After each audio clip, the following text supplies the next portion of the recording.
now that she's moved on to Central Library, to have Rachel Davidson here. So thanks so much. Yeah, thank you so much for inviting me today. Yeah, so I have been at Sequoia for about 10 years. I've been officially a librarian since 2021. Right before we reopened, actually, I got the promotion and it's been really great. So I'm just here to give you some updates on what's going on at Sequoia and Madison Public Library in general. Feel free to stop me at any time if you have questions, and then I'll also open it for questions at the end. So I'm going to start with a little 2024 year in review. We've got some fun numbers here. Per usual, Sequoia leads Madison Public Library in circulation. Okay.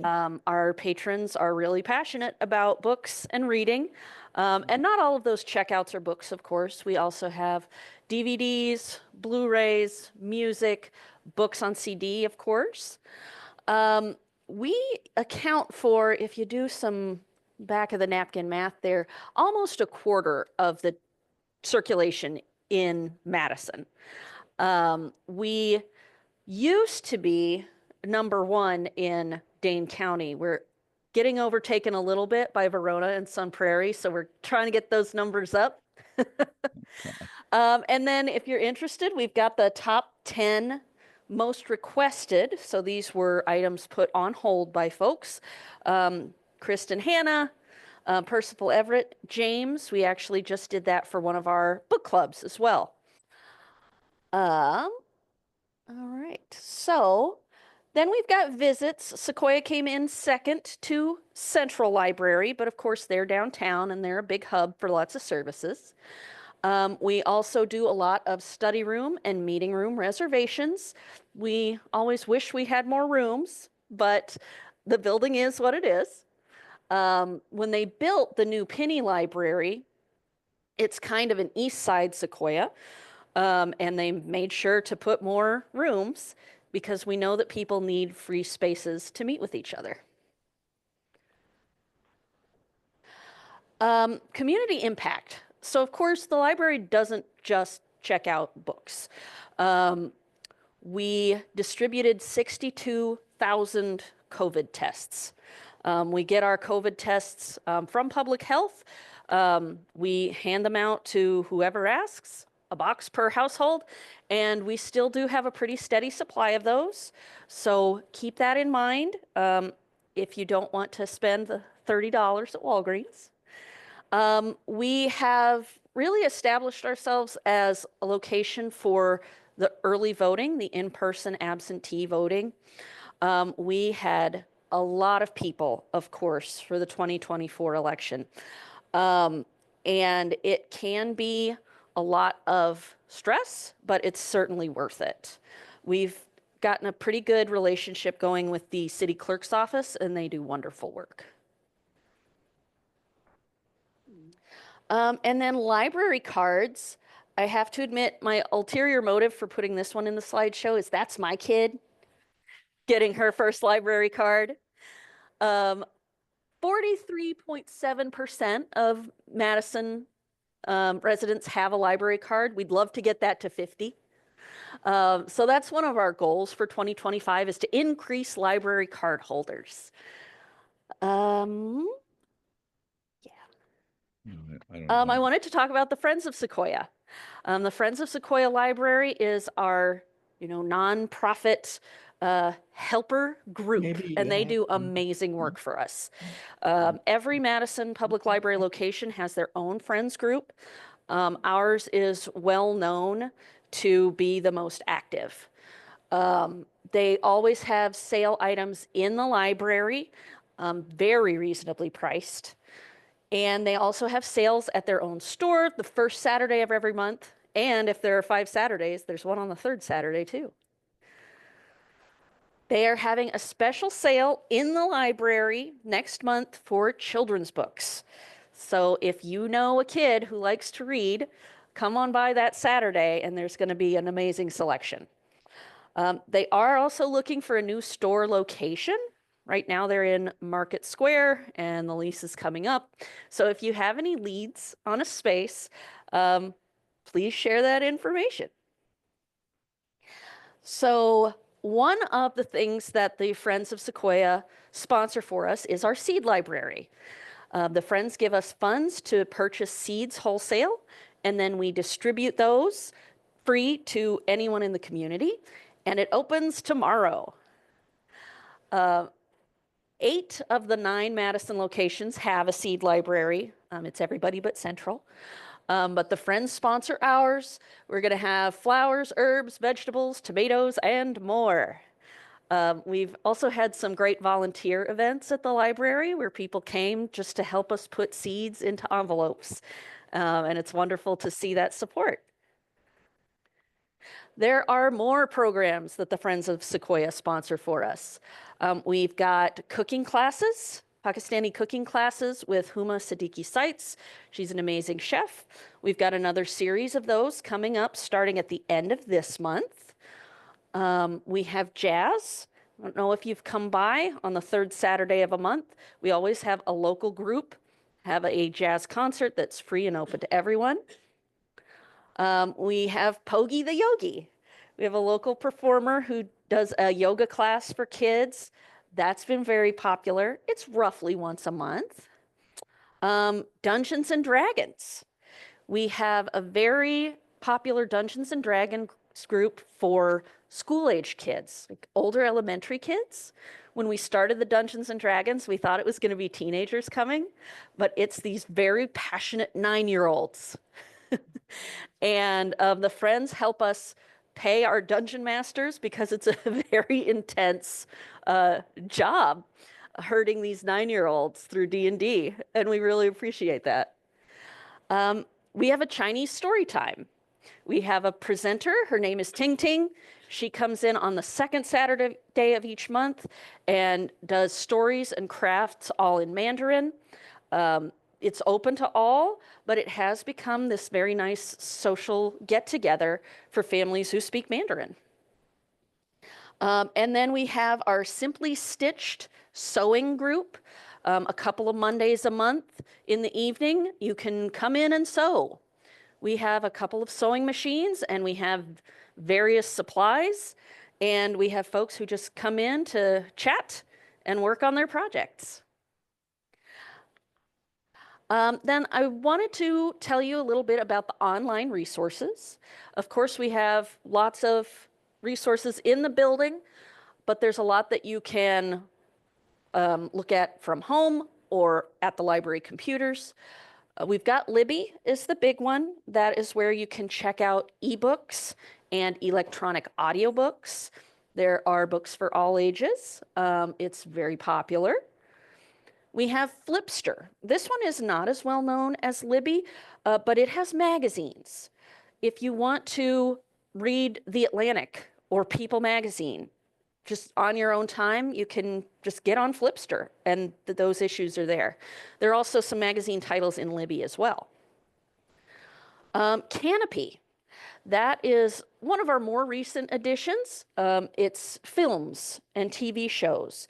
They tend to be more of the prestige films, and you can watch those for free with your library card. We have a subscription to Consumer Reports online. So with your library card, you can access Consumer Reports and see all of the most recent ratings, comparisons, and articles. We have Newspaper Archive. If you want to look up historical newspapers from Wisconsin, it's a really great resource. We have Ancestry. Now, I will say this is one that's only available if you come into the library and use our computers. During the worst of the pandemic, the Ancestry company allowed for at-home access, but that has ended. But if you come in, you can use the library edition of Ancestry without having to sign up for your own account. This is one I think more people should know about, is our wireless printing service. You can send jobs you need to print from home or from anywhere and come pick them up at the library. You do need to pick them up within 24 hours of when you send them, but if your printer's broken or you don't feel like having a printer and the hassle of it anymore, you can send your jobs through wireless printing and just come pick them up. 10 cents a page for black and white, 50 cents a page for color. So that's a useful service I really hope we start publicizing more. And then we've got our library of things. So we have some offbeat objects that you can check out from the library. We have had, and I can't promise this is coming back for 2025, we've got the B-cycle passes, so you can try out the electronic bicycle, see if it's for you. We have bike helmets in case you want to do that and you don't have your own. At the Monroe Street Library, you can check out a record player. If you've got some vinyl records around your house that you haven't listened to in a while because you don't have a player, you can head over to Monroe Street and check one out. They also check out vinyl records there, and we have some older ones that live downtown. You can place holds and pick those up at Sequoia or any location. We've got the free seeds highlighted there, the cooking classes. We have little DVD players that you can plug in. That's another one. If your computer no longer comes with a CD drive, you can check one out from us, take it home and use that for a couple weeks. The binoculars and birding equipment are really fun. We have some birding kits that were sponsored by the Feminist Birding Club of Madison. They've got an adult pair of binoculars and a kid's pair of binoculars and some guides to local birds. There's a book with like, here's the best birding location near Sequoya Library and all the other libraries. So that's really neat. We've also got disc golf kits. If you want to go play disc golf at one of the Madison parks, you can get the discs, and your checkout receipt works as a park pass, so you don't have to pay the little fee. We have happy lights. Luckily, I think the season for these is drawing to a close, but if you ever wanted to try out one of the sun mimicking lights, you can check one out from us. And jigsaw puzzles. So we run a continuous puzzle swap, and people are very generous with their puzzles. They bring us the ones they have done and are done with, and you can just take one. Just take a puzzle home. If you want to bring us a puzzle that you're done with, that's great, but not even required. We always have some out, and then once a month we have an event where we put all of our puzzles in the meeting rooms, and you can browse and take however many you want. We've got a 10th library coming. So in 2026, we should be opening a library in Rindall Park on the far east side. It's going to be the first Madison library to be in a park. There should be a really great partnership there. And it's, pardon? Yep, the far east side, way out almost to the highway. It's a part of town that is really underserved.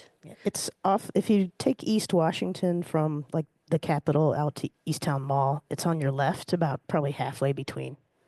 So further out than East High School, but on that road. Mm-hmm. You can take the BRT to get there too. Yeah. Yeah. Yeah, it's a part of town that has been rapidly growing in population, and there aren't city services out there. If you want to have a free meeting, there aren't really options. If you need the free resources that the library provides, there aren't options. So I'm really excited that we're putting a library there. It's going to be a gateway to so many services for people in those neighborhoods. It's been a little bit of an adventure with the budget. It was a big relief, to be honest, when the referendum passed last fall that gave more funding. We were going to need to make some pretty painful cuts if it hadn't passed. But this allows us to maintain our current level of services and start working on this 10th library to serve more of Madison. And then the big news this year for Madison Public Library is it's our 150th anniversary. Madison Free Library opened in City Hall in 1875. So we're going to be celebrating that all year long. We are going to have an event, a party at Sequoia on Saturday, May 10th. We're going to have refreshments and music, little art activities to do. We'll be asking everyone to share their library memories and their hopes for libraries in the future. So I hope you're able to make it. One of the things we've got going this year is the 150 items challenge. If you check out 150 items this year, get that, not just books, but anything we check out, you get a free drawstring bag. So one of the paper handouts I put back on the table was the tracking sheet. If you're interested, feel free to take one. And then there's also on the website a historical timeline with a lot of really cool stuff on it. I'd recommend giving it a look. I'm going to pause here for questions, and then I'm going to go more into the history stuff because I find it interesting. Yes. I have two questions. Mhm. Well, one's not a question. I wanted to mention that you do a blood drive from time to time, Yes. which is very convenient. Yes. I gave blood one time just because I was at the library and there it was. It's actually every single month. I thought so. Yeah, it's the second Thursday of every month. There's a Red Cross blood drive at Sequoia, and I brought handouts about that too. Oh, good, good. The other is a question. What's the status of the homeless people who used to congregate at Rindall Park? Or do they still? That's a good question. We now have the temporary men's shelter over on that side of town. Oh, good. Okay. But we are anticipating that we will be serving a homeless population at the Rindall Park Library. But that's something that, we've got a few libraries in town that already specialize in that. And I think that's going to be top of mind when planning the services and the staffing. My understanding is that one of the reasons Carnegie endowed all those libraries many years ago was to help serve very poor people. Yes, Carnegie definitely believed in people's ability to pull themselves up by their bootstraps. Yep. And he thought that reading and education were the way to go. Madison actually had 2 Carnegie libraries. The first central library building that was all its own was a Carnegie library. The first branch library in Madison was over on Willie Street, and it was a Carnegie building as well. It's kind of cool. Yeah. Okay, I was wondering, I got a bunch of seeds. Can I bring them to you? That's a great question. Certainly the name Seed Library. Oh, the question is, I've got a bunch of seeds. Can I give them to you? Which is a very fair question. And the term Seed Library implies a back and forth. We do work on the wholesale seeds just so we can vouch for the quality and everything. So we suggest sharing them with friends and neighbors. In the packages? If they're in the store packages, sure. No. Yeah. Yeah, we get that question a lot. Can I give you my seeds? And we really appreciate it. But just for the work process and making sure, yes, I am confident those are tomatoes and not invasive Norwegian stink blossom. Anybody else? Questions?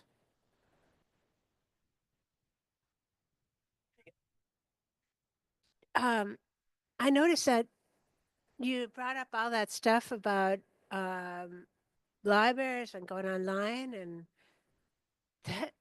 that sounds like great because I have offbeat hours, and it'd be nice to be able to see movies or read a book or whatever. Yeah, it's a really great variety that we're able to offer online.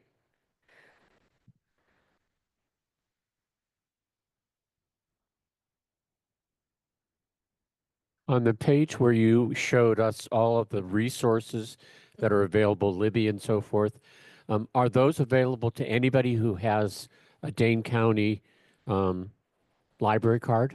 That is a great question. Or is it just in Sequoia's library?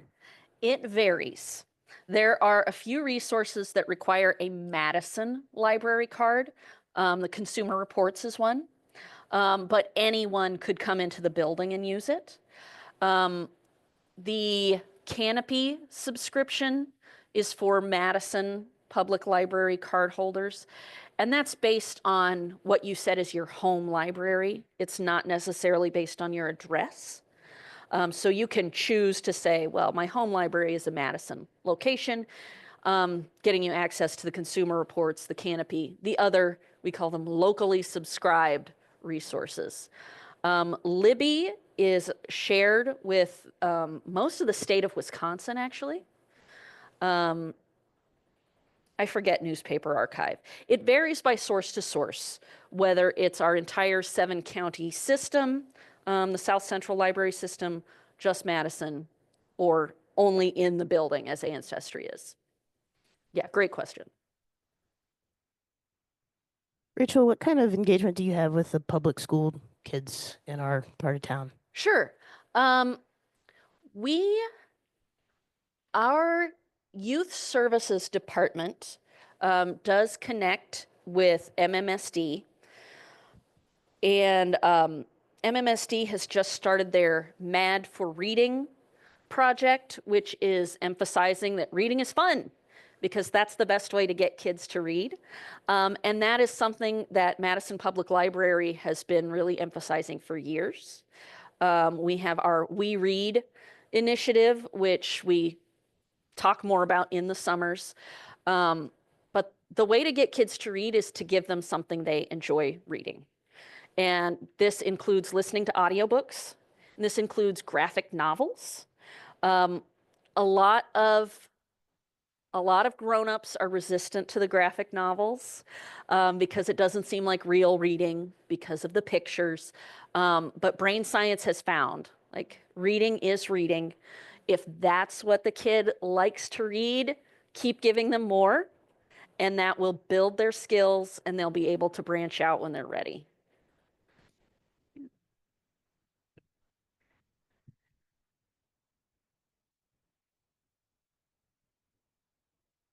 Rachel, thanks for being here today.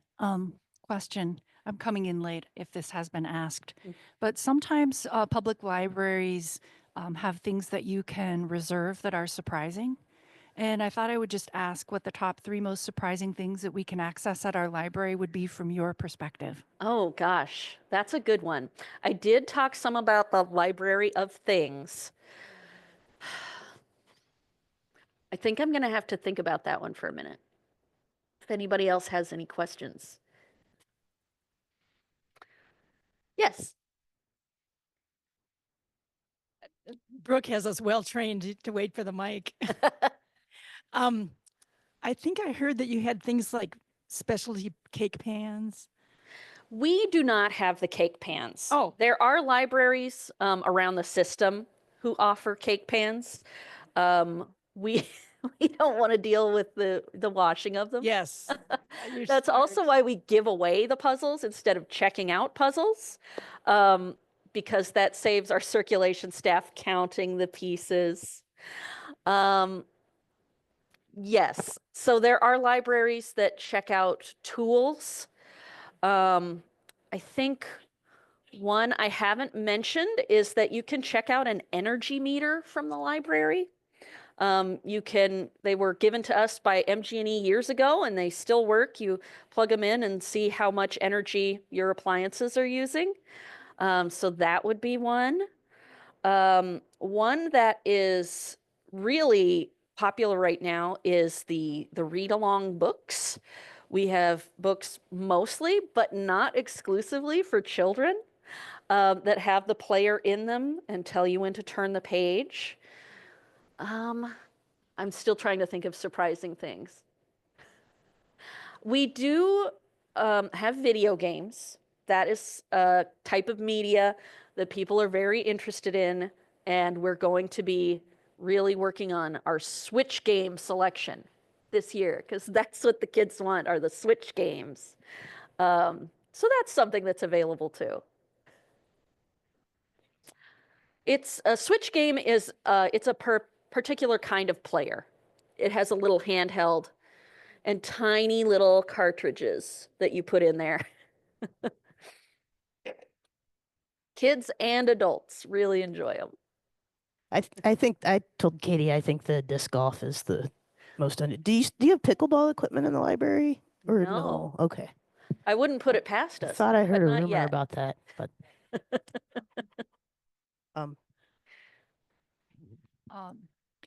Rachel, how do you see the library? How have you observed it change in function over the past 10 or 15 years? Sure. Less than you might think. I would say the biggest thing that's changed might be the demand for the in-library computers. People have started having their own devices across income levels, because having an internet-connected device is so key. That's an investment that even people without a lot of money will make, and it makes sense. So I think it's shifted from having the equipment connected to the internet in the library to having the wireless internet free and available. The big divide, as you might guess, is the COVID pandemic. It's a very before and after in my mind. We used to not allow advance reservations for a single person to use a study room. If you're using one of the rooms, it has to be for more than one person. And we've thrown that out the window because so many people need a place with a reliable internet connection to do a Zoom meeting, to do a job interview. So that is a rule we've completely changed. Anybody can make an advance room reservation with a library card. The demand for DVDs has not gone down as much as you would think. They still circulate. The demand for books on CD is still there. So that's one of those, like, people are still reading. People still want to read physical books. People still want to watch physical media. There have been changes in the patterns, but honestly, a lot of it is on the supply side, not the demand side. People will say, I've heard about this TV show. It sounds great. Can I put it on hold? No, because the company is not putting it out on DVD. They want you to sign up for their streaming service. You could buy a bootleg on Amazon, but the library can't buy the bootleg on Amazon. So I would say the library is still a really necessary service that provide things that people both want and need. And it's changed in more subtle ways than you might assume.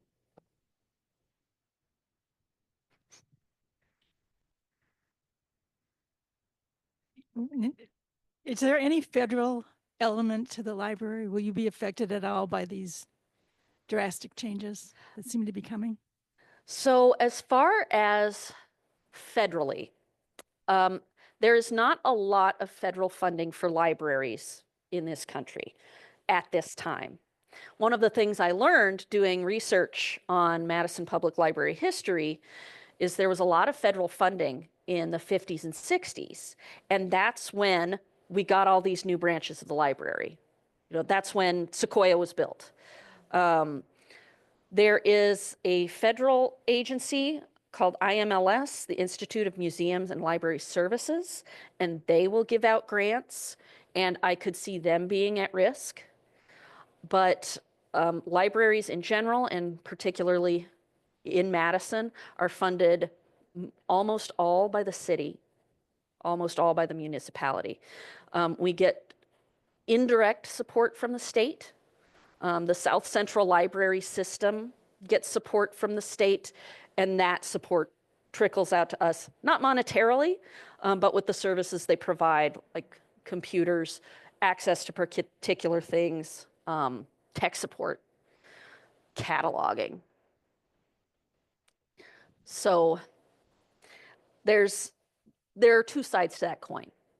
If the federal government supported libraries more, we would have, it wouldn't have been so hard to get the Imagination Center at Rindall Park off the ground. But that means we are insulated to a certain degree.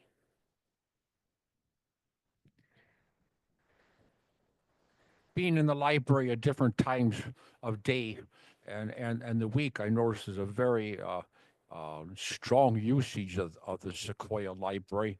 And I wondered if you wanted to comment about that. And also, the library seems to be very well laid out, but are there any elements of degree of patronage and sometimes having to be creative with the spaces that you have? Do you ever feel cramped? That is an amazing question.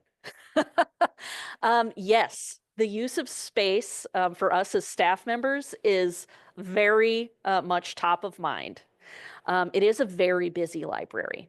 I had the slide a while back about visits, and Central Library gets more visits, but they have 3 floors. They have many more staff members than we do. So it is a little bit of an intense place to work. You know, the joke, you find out somebody's a librarian and say, oh, you get to read books all day, which is hilarious. I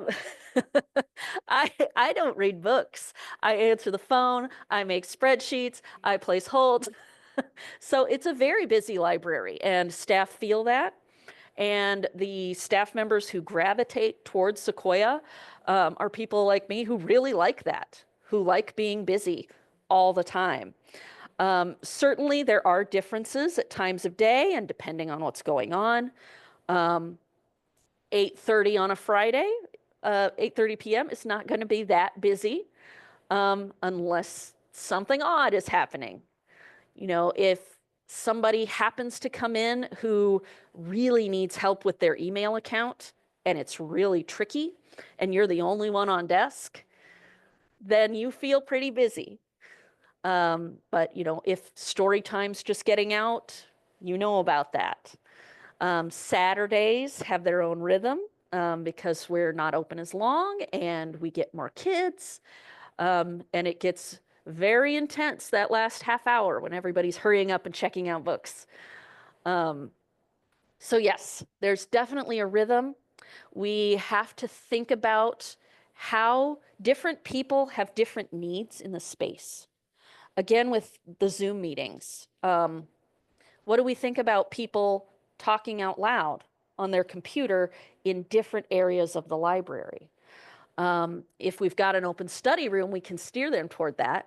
But if we don't, because they're all in use, is there a different area of the library that people don't mind the noise? And we really don't want patrons getting irritated with each other.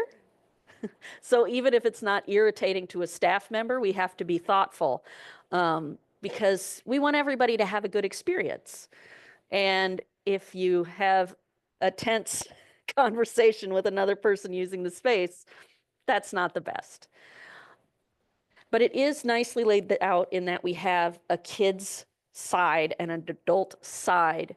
So we can kind of say on the adult side, like, it's more expected to be quiet over here.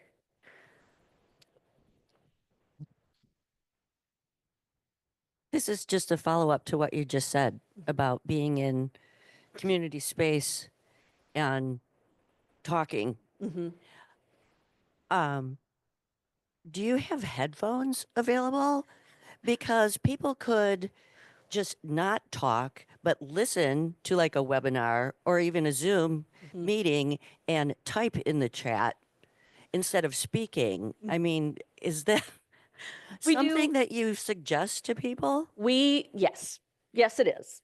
We have headphones and we have them out. You don't even have to ask a staff member. You can just grab one if you know where they are. It's trickier if it is a situation where you have to talk, like an interview or a doctor's appointment. So we try to be mindful of that.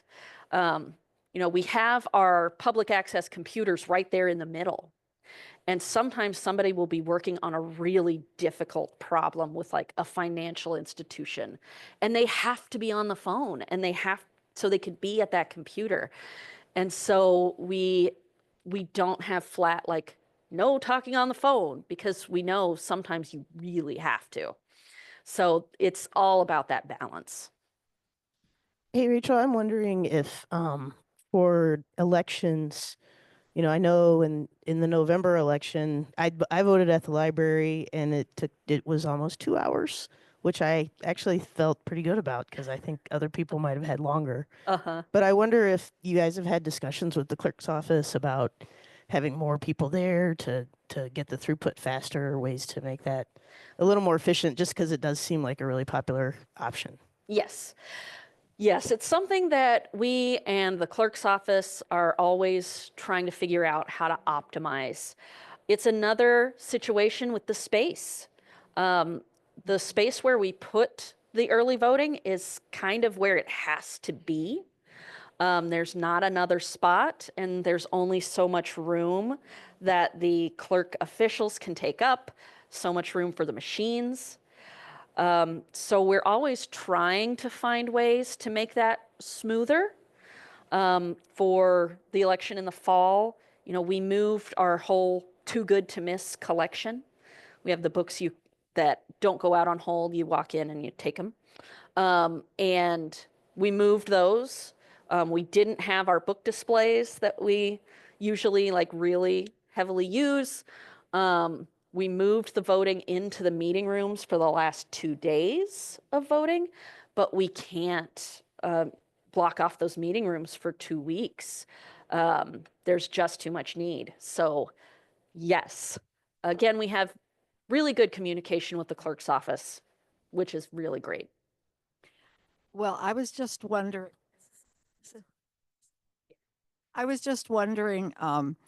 how you interact with friends of Sequoia. I happen to know one person sitting in this room who's very active in that. And I also know that the fundraising that Friends of Sequoia does exceeds almost any other library in the city. Yep. So how do you use the funds that come to you? And I know they don't all come to this library across the street. So I'm interested in your sharing with the group here. Yes. So I did have a couple slides earlier about the friends and how wonderful they are and how much we love having them. They do kind of compensate for other friends groups, because not all of the friends groups can accept donations. They're just full up. So people will come from other library locations to give their book donations because our friends can handle them. They sponsor a lot of programs, which I spoke about, but they also really help with our collection budget. They help fund the Too Good to Miss books and the bestsellers. And that money, I think, is the money that goes more system-wide. But the friends do want to concentrate on Sequoia. So the programming funds do just come to us for the events, and it makes a huge, huge difference to us. And it also means that when there is a shared pot of money for all the locations, Sequoia can say, like, y'all can have it because we have our friends. And I really like being able to do that, because this is, a more comfortable part of town. And that allows us to indirectly support the libraries that are supporting populations with heavier needs. So yes, the friends are incredibly wonderful, and we love them very much.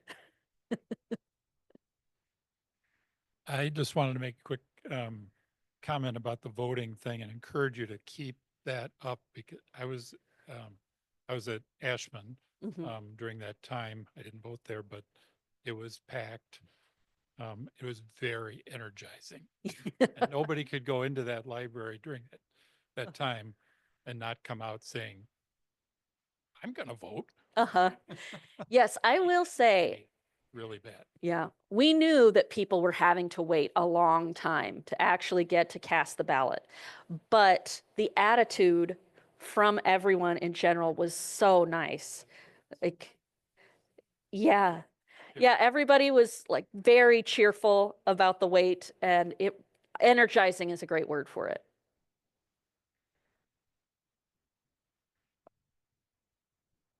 We live in a part of town where there are quite a few retired folks, and they are in retirement communities, and others are not physically able to come into a library. Could you comment on the interactions of the library, of the physical books? That big, I know a number of these people are readers, but they can't come in. Yes. Yes, that is true. We have a home services department that will deliver books to people that are homebound, including to retirement communities. That organizational work is done out of the downtown library.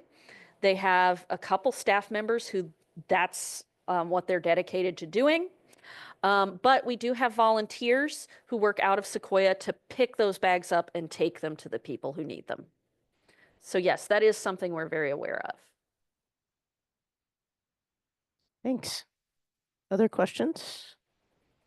Oh, yeah.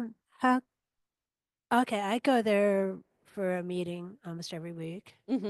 And how can I be more helpful?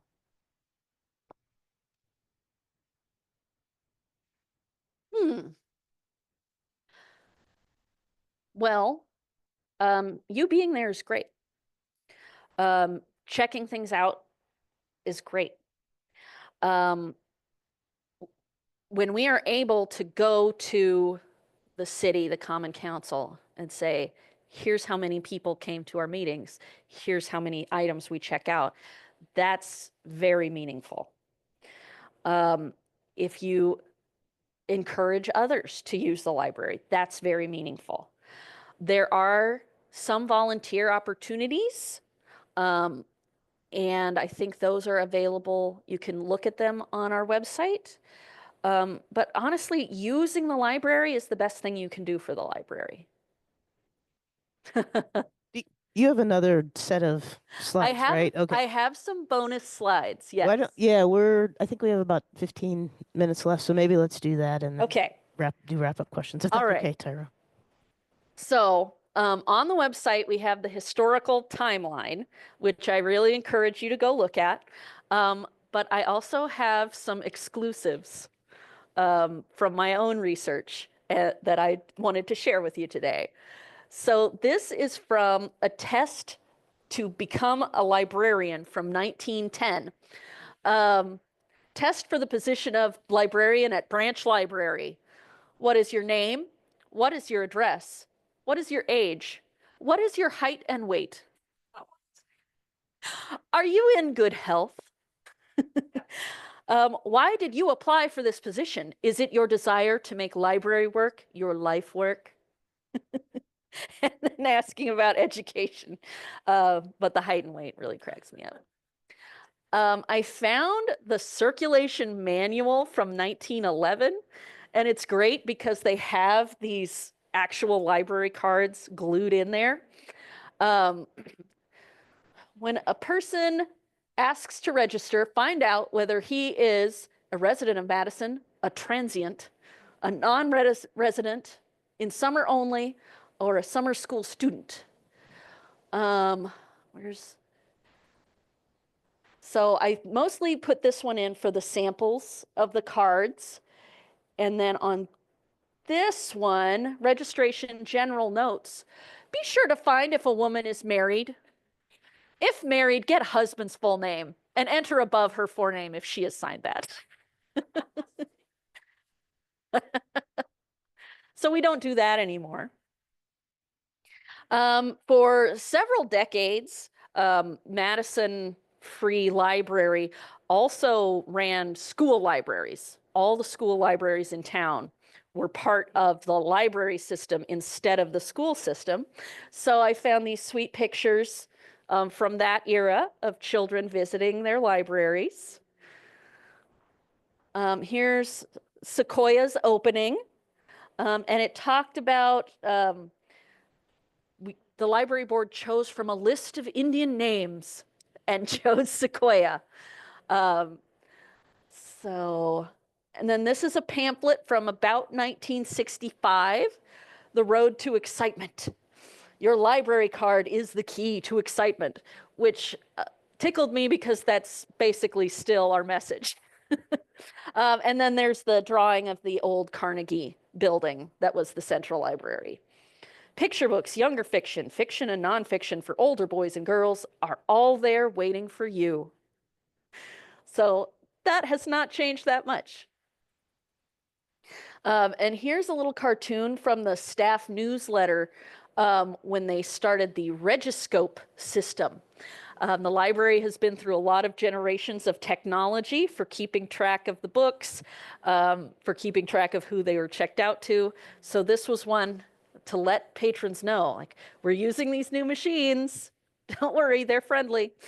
This is from the staff newsletter, the listening post. And there's actually something much cooler from this on the historical timeline website. One of the librarians that year went to the march in Montgomery, Alabama for civil rights and wrote a firsthand account. And there it was in this staff newsletter from the 60s. So that's available. There's a shortcut URL, madpl.org or madisonpubliclibrary.org/anniversary. That's where we keep all of the, future, present, past. So I just think it's really cool. And that is all I have. Here is my contact information and the contact information for the library more generally. And I'm happy to take any other questions.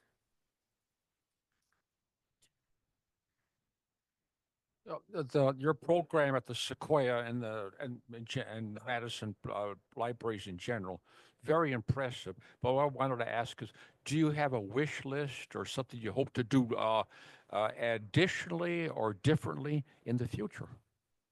Wow. So are you talking about events and programs specifically? Generally. We'd always love to have more money. If we had more funds to spend on the collection, that's always the dream. Years ago during city budget cuts, voluntarily cut the collection budget and it's never really come back, and materials keep getting more expensive. So we'd love to have enough books, video games, DVDs to meet the demand so people wouldn't have to rely on hold so much. If I could go back in time and redesign the building, we'd love to have more meeting spaces. It would always be great to have more staff. Again, because it's so busy, you really have to pick what you can do or risk burnout for the staff. It is the acquisition of new materials for the collection. Does that become frustrating sometimes when you have to make painful choices of what to include and what not to include? I think it can. Acquisitions are something else that's handled out of the central library. So we have, I think, 6 subject area experts who are in charge of purchasing, like the children's fiction and graphic novels or the picture books. So at the neighborhood library level, we don't interact with that as much. We do take care of what we need to remove to make room for new things. And that we try to put a lot of thought into, and we've got a good system going. I will say on this subject, Our selectors are always really happy to get suggestions. There's a form on the website called Recommendation for Purchase. If there's something that you wish the library had that we don't, you can fill that out, and they place a lot of value on those specific suggestions. You can also do that through us. You don't have to go on the website yourself. When you're in the library, you could say like, hey, there's this author I really like. She's not, you know, a blockbuster like Kristen Hanna, but I really think you should buy this and this. We will send that to the selector, and odds are good that she will purchase those.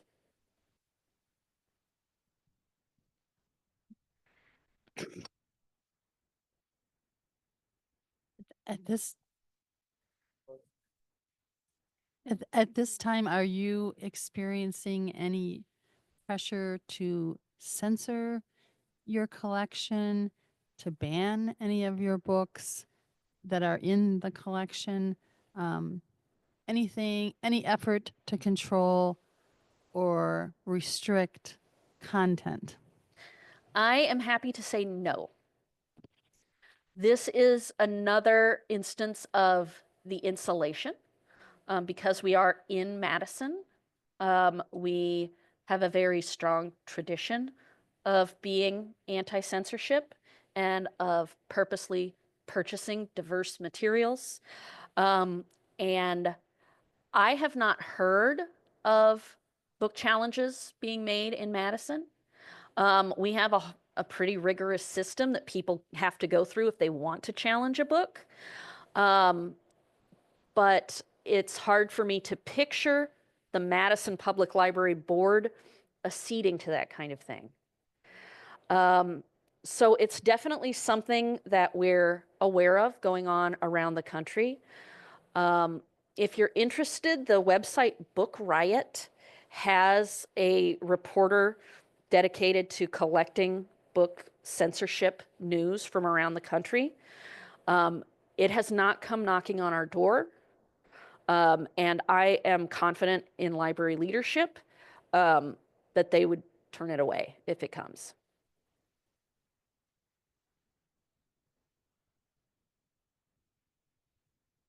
Well, you're very welcome.